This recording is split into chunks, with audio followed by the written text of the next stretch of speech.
की सामाजिक व्यवस्था, सांस्कृतिक व्यवस्था, शैक्षणिक व्यवस्था और पारिवारिक व्यवस्था को खत्म कर दो, वो देश अपने आप खत्म हो जाएगा। अब यही षड्यंत्र चल रहा है। कैसे चल रहा है? 3 स्टेज पे काम होता है। 25 वर्ष तक की बच्चियों को बिगाड़ने का काम बॉलीवुड अपने टीवी सीरियल के माध्यम से करता है। 25 से 35 वर्ष की शादीशुदा महिलाओं का जीवन और उनके परिवार को बर्बाद करने का काम एकता कपूर जैसी महिलाएं अपने टीवी सीरियल के माध्यम से करती है।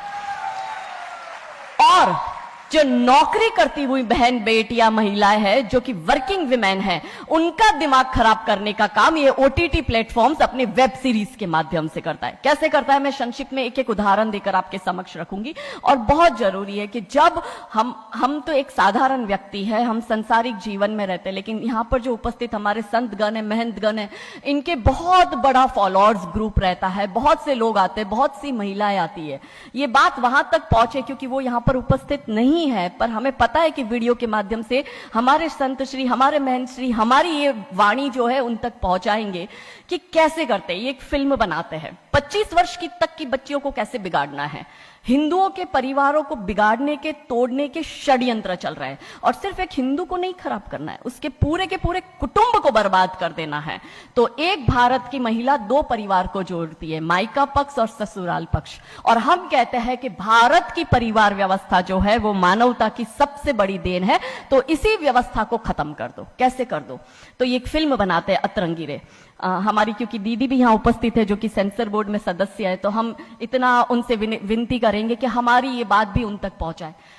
सिस्टमैटिकली ये फिल्मों में लड़की दिखाएंगे हिंदू की, लड़का दिखाएंगे मियां भाई का, और उसमें भी दिखाएंगे कि वो लड़का चाहे अनपढ़ हो, चाहे गवार हो, चाहे आतंकवादी हो, चाहे पंचर छाप हो, और वो हिंदू की लड़की चाहे कितनी पढ़ी लिखी हो, लेकिन उसका परिवार जो है वो रूढ़िवादी है, वो रिग्रेसिव है, और उसके सामने यदि वो घोड़ा भी चला रहा है, खच्चर टट्टू भी चला रहा है, तो वो बड़ा प्रोग्रेसिव है, वो बड़ा संस्कारी है। कैसे करते हैं? ये एक फिल्म बनाते हैं अतरंगी रे। अतरंगी रे फिल्म में जो कि आज की युवा बच्चियों का लेटेस्ट क्रश है, सारा अली खान हीरोइन लेते हैं। हमारी युवा बच्ची इसको फॉलो करती है। उसमें यह दिखाते हैं कि सारा अली खान जो एक मुस्लिम लड़के के प्यार में पड़ जाती है और अपने परिवार से विरोध कर कर, उनसे लड़ झगड़ कर ट्रेन में बैठकर वो भाग जाती है। उसी ट्रेन में एक संवाद होता है उस पिक्चर के हीरो का और उसी हीरोइन का।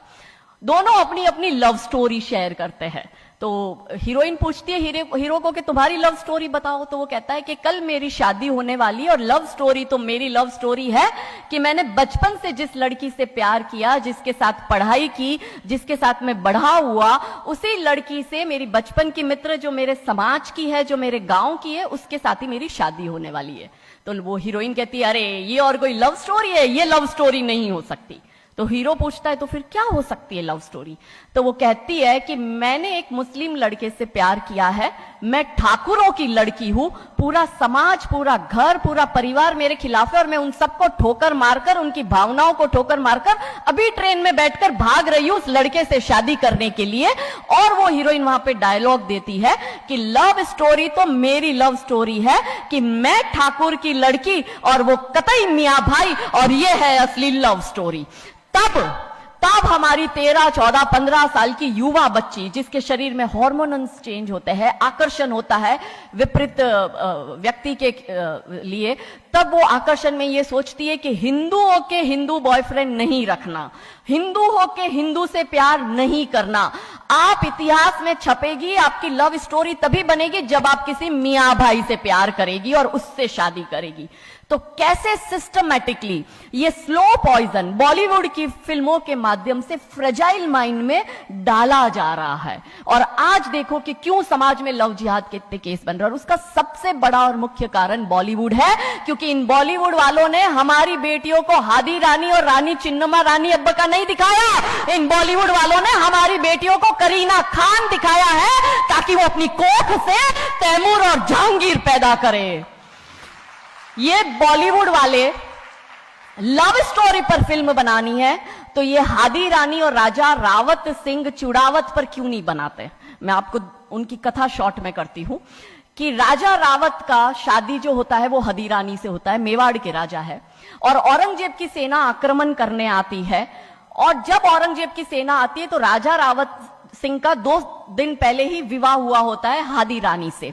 तो राजा जी की इच्छा नहीं होती कि मैं युद्ध लड़ने जाऊं, तो हादी रानी बड़े क्रोधित होते हैं। वो कहते तुम मेरी चिंता छोड़ो, तुम अभी इस मातृभूमि की रक्षा के लिए, इस धर्म की रक्षा के लिए आप युद्ध भूमि में जाओ और आप मेरी चिंता मत करना। यदि आप बलिदान भी हो जाओगे तो मैं प्राउडली अपने आप को आपकी विधवा कहूंगी। तब राजा रावत युद्ध लड़ने जाते हैं। युद्ध भूमि में राजा रावत जी को हादी रानी की बहुत याद आती है, क्योंकि नई नई शादी हुई होती है, तो नई बियाई दुल्हन को छोड़ के आए होते हैं, तो बहुत याद करते हैं। तो वो अपने दूत को कहते हैं अभी सेना आने में समय होता है और युद्ध में भी समय होता है, तो वो कहते हैं अपने दूत को कि जा तू रानी सा के पास जा महल में और उनसे कहे कि राजा जी को आपकी बहुत याद आ रही है, आप अपनी कोई एक निशानी उनके लिए भेजो। दूत भी बड़ा टेंशन में आ गया कि ये युद्ध भूमि में बैठे और इनको हादी रानी की याद आ रही है, ये युद्ध लड़ेंगे कैसे और जीतेंगे कैसे। पर वो दूत डरते डरते पहुंचा रानी सा के पास और रानी सा को कहता है कि राजा रावत जी ने आपकी एक निशानी मंगाई है, उनको आपकी बहुत याद आ रही है। तो रानी सा बहुत क्रोधित हो जाते कि ये मेरा पति कैसा, ये युद्ध लड़ेगा कैसे, औरंगजेब की इतनी बड़ी विशाल सेना है, यदि जहां युद्ध भूमि में बैठकर उसको रणनीति बनानी है वहां वो मेरी निशानी मंगवा रहा है। तब हमारी हादी रानी क्रोधित होती है, हाथ में तलवार लेती है, अपनी गर्दन काटती है, थाल में सजा के दूत को देती है और कहती है जा तेरे राजा को जाके दे देना मेरी निशानी। तब वो दूत युद्ध भूमि में जाता है, राजा जी को हादी रानी की निशानी यानी कि उनका कटा हुआ मुख देता है। राजा जी बड़े दुखी हो जाते हैं, उनको लगता है उनसे बहुत बड़ी गलती हो गई। राजा जी रानी की अंतिम इच्छा समझ जाते हैं। रानी जी के लंबे बाल होते हैं, उन बाल की वो माला बनाते हैं, उनके मुख की माला बनाते, वो युद्ध लड़ते हैं, औरंगजेब से युद्ध जीतते हैं और जीतने के बाद राजा रावत वहीं युद्ध भूमि में अपना बलिदान देते, अपनी गर्दन काटकर वहीं अपने जीवन का त्याग करते हैं। यह है लव स्टोरी। पर बॉलीवुड इस पर फिल्म नहीं बनाएगी कि इतिहास चुराए नहीं है, हमने इतिहास बनाए हैं और लाखों शीश कटे हैं रण में, तब जाके हिंदू कहलाए हैं। ये महान गौरवशाली इतिहास हमारा, पर बॉलीवुड इसका इतिहास हमारे समक्ष आने नहीं देता। अब रहा 25 से 35 वर्ष की महिला, कैसे बिगाड़ती है एकता कपूर। वही sari, typical dress, typical getup, पीछे उसकी सीरियल में एकता कपूर की सीरियल में पीछे बहुत बड़ी अंबे मां की मूर्ति। दिखाएंगे कैसे हिंदू महिला को, क्योंकि परिवार खत्म करना है हिंदुओं का। तो वो एक से प्यार करेगी, शादी दूसरे से करेगी, जीवन में तीसरा पुरुष आएगा, फिर दूसरा मर जाएगा, फिर उसको चौथा पसंद आने लगेगा, फिर जो मर गया वो जिंदा हो जाएगा, फिर कंफ्यूज हो जाएगी किसके साथ जाऊं, दूसरे के साथ कि चौथे के साथ। क्या हमारी भारतीय महिलाएं, क्या हमारी हिंदू महिलाएं, सबसे बड़ा प्रश्न यह है कि क्या हम 4-4 पुरुषों के साथ अफेयर करते हैं? क्या ये हमारा सम्मान है? और अगर यदि हम सब एक होकर इसके लिए नहीं बोलेंगे तो ये आवाज नहीं उठेगी। और दुख की बात यह है कि ऐसी एकता कपूर जैसी महिलाएं जो घर तोड़ने का काम कर रही है, इनको पद्मश्री अवार्ड मिल जाता है। कैसे मिलता है?